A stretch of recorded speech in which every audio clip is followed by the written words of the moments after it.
You've probably seen one of these, a Lego brick. But have you ever wondered how it all started and why it's called Lego?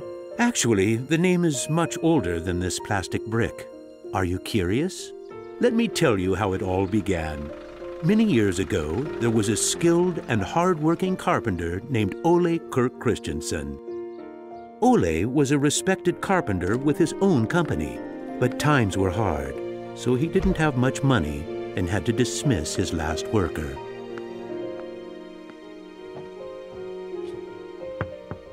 Come on in. I've closed down the workshop and packed my things. Thank you.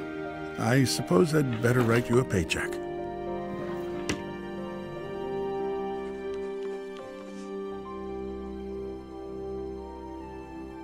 Take care.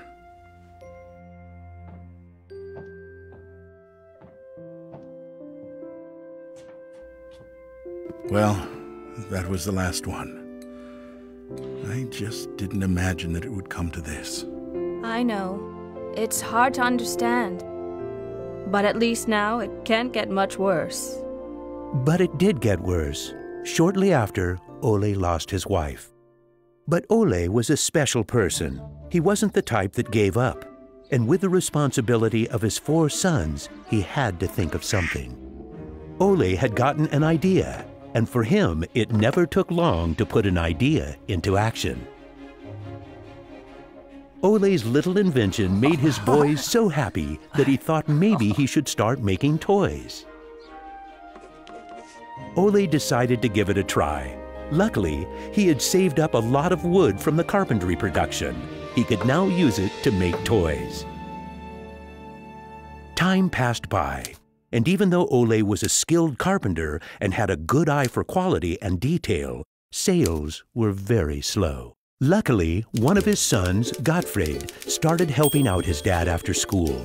Together, they just barely managed to keep up the production. Eventually, word began to spread that wooden toys of the finest quality were being made in the little workshop in Billund. One day, a man drove into town, a man who would change Ole's future. He was a wholesaler from Fredericia. I've heard that you're making some very nice wooden toys. Well, one does his best. The wholesaler was very impressed with all the wooden toys and placed a big order before he left. Now there's finally someone who can see the opportunities in what we're doing. Look at this. The wholesaler wants to put a lot of our toys into his store for the holidays. It's going to be a good Christmas this year, but we'll be busy. Now there was a lot to do in the little workshop, and Ole could rehire his former workers. Ole only used the highest quality wood, which was hand-picked and very carefully prepared. They worked day and night to get the order finished, so the wholesaler could get the toys out in stores before Christmas. Is there something wrong, Dad? I'm afraid that we're in big trouble. In the middle of their work, Ole received a letter saying that the wholesaler had filed for bankruptcy and couldn't buy the toys that he had ordered. But what are you gonna do? What about Christmas? Now we can't even afford food? I'll do it. What are you gonna do, Dad? I'll do it myself. I'll drive around selling the toys. There was no time to lose. Ole packed the car with all the toys and drove off. Ole was a very good toy maker, but was not a very good salesman. He didn't like praising himself or talking about how carefully the toys had been made. But he had to keep trying if he was going to sell anything. This is going to be a blast. Is there anything you're interested in? It looks exciting, but I don't have a lot of money right now. Maybe we could trade and call it even. Well, I would prefer money, but...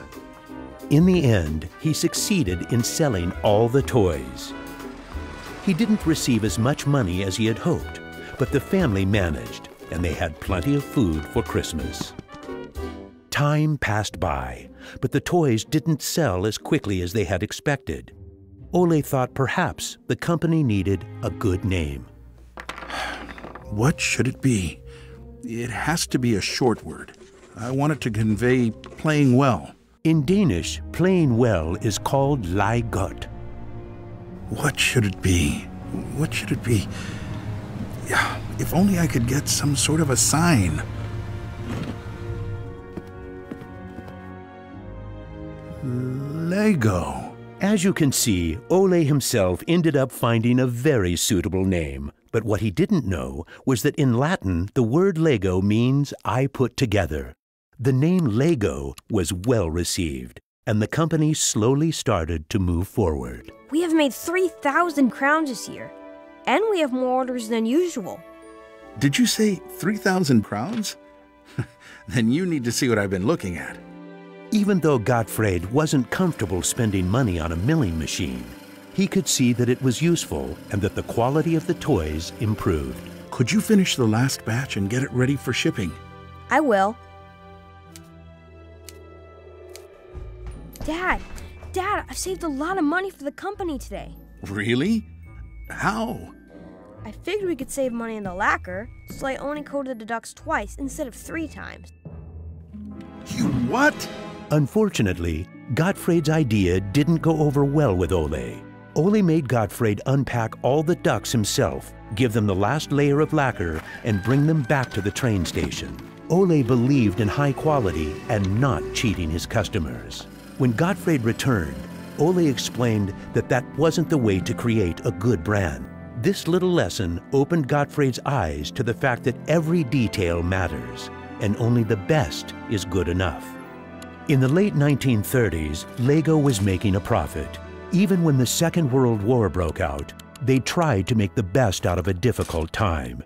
It seemed nothing could go wrong.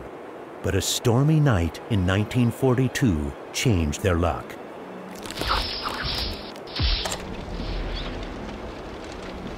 There's a fire! The workshop is on fire! But when the firemen arrived, they were unable to save the workshop. It burned to the ground, and all the drawings and models were destroyed. Ole was beginning to lose hope. All that he had worked for was gone, and he almost lost his company. But being responsible for his children and workers inspired him to rebuild Lego. A new factory was constructed. Soon the production of wooden toys started again. The little company fought its way back into the market. Gradually, the Lego factory began to run smoothly, and Ole started looking for new challenges. One day, he went to Copenhagen to look at a new machine that had just arrived in Denmark. It was a plastic molding machine, and Ole was very excited about it. Should we buy it? It sure is a good bargain, and it will give us a lot of opportunities. Well, it does sound interesting, but it is a lot of money. I'll take that as a yes. When the plastic molding machine finally arrived, Ole started making little plastic teddy bears and rattles. But he still had the plastic bricks that he had received at the fair. There was something about them that he couldn't stop thinking about. And even though no one else could see the potential in them, Ole decided to redesign and put them into production. But it was when Lego first launched the Gray Ferguson tractor that the plastic toys became a success. Unfortunately, the sales were dropping during the summer, and the company had too many toys in stock. This can't be right. Of course our products can be sold the whole year, not only for Christmas.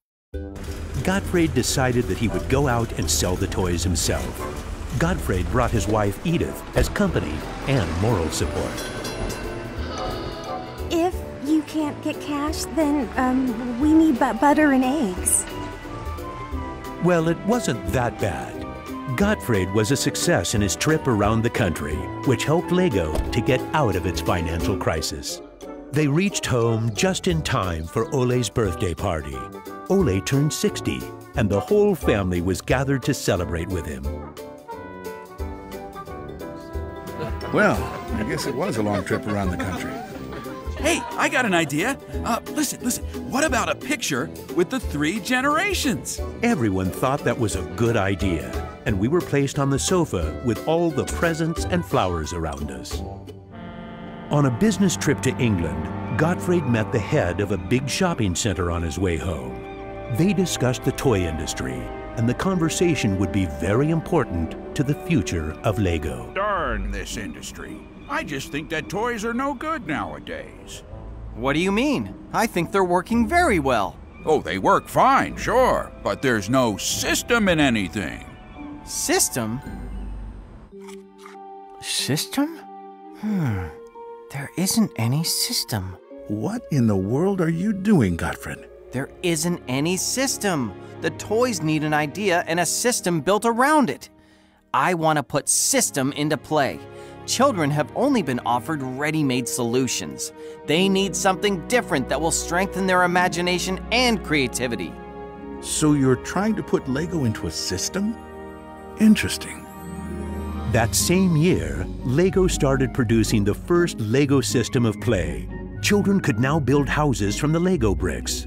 The town plan gave play a realistic town setting, and with this, children learned about traffic safety. My sisters and I could play with the new Lego system for hours. Some people said we were the luckiest children in the world because we grew up in a toy factory.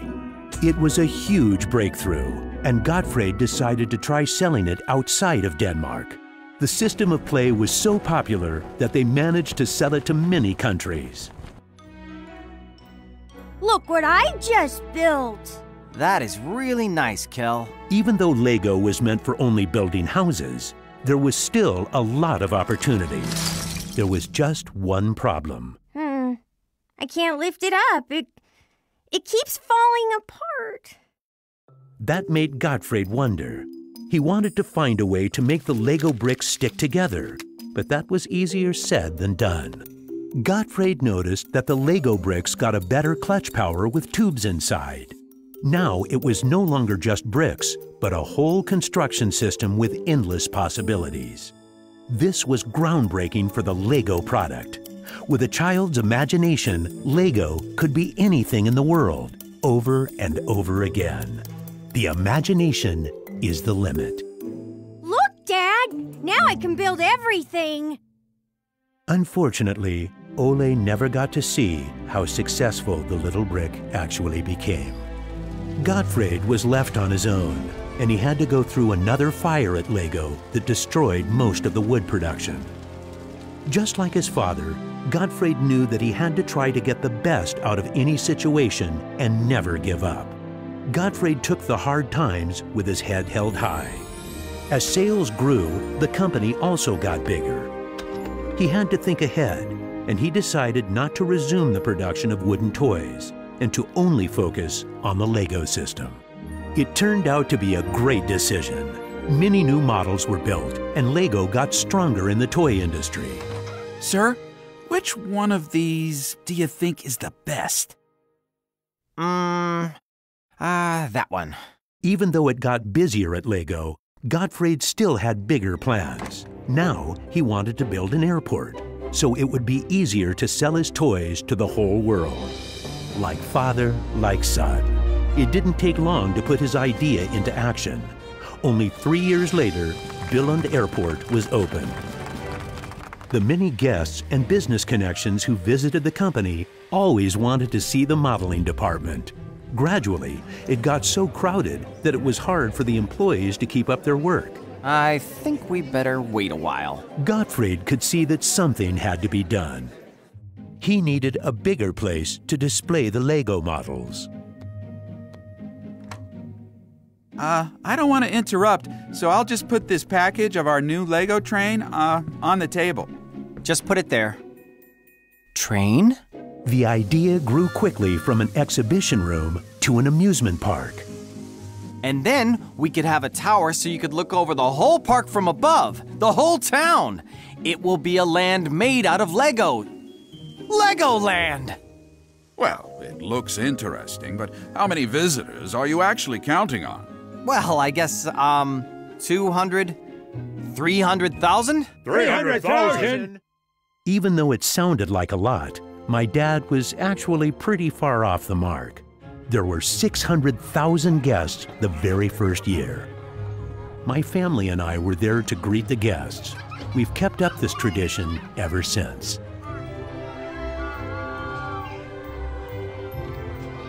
Now you know how it all began. Lego wouldn't be what it is today if it hadn't been for my grandfather's sense of quality and search for perfection. My father firmly believed in the endless possibilities of the Lego system.